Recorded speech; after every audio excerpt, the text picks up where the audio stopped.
Жемқорлықтың саны артып келеді, қайғы мұң ғой қасіретті береді. Залалы көп бол заманда қатыгез, жаулап алу әсте жылдам жүреді.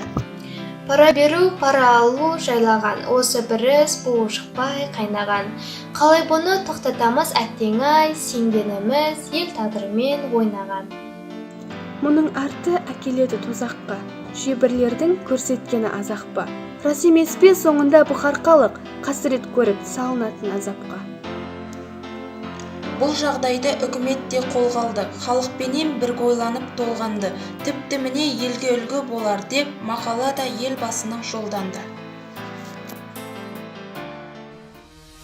Кісі ақысын жеу, пара алу, халыққа тиесілі қаржыны заңсыз иемдену, жемқорлық, қоғам дамуына тежеу болып, елдің өркендеуіне кедергі келтіретін факторлар. Осыған ұқсас зиянды әрекеттерге ертеректе қазақ халқы адалдық, парасаттылық, әділдік, сенім деген ұғымдар арқылы тосқауыл бола білген. Ар мен намысты ту еткен азаматтар өзіне тиесілі болмаған дүниеге қол салмаған. Мамандар ұлттық тарихымызда сізбен біз ұялатындай сәттердің болмауын жоғарыда аталған құнды сенімдермен байланыстырады. Сонау ғасырларда қазақ даласының ата заңына айналған Қасым ханның қасқа жолы, Есім ханның ескі жолы, Тәуке ханның жеті жарғысында асыл қасиеттердің сақталуына ерекше мән берілген. Сен де сол құндылықтарды сақтай отырып, жемқорлыққа жол берме. Отбасы мен жақындарың өмір сүріп отырған елдің дамуын ойла. Өзіңді сыйла.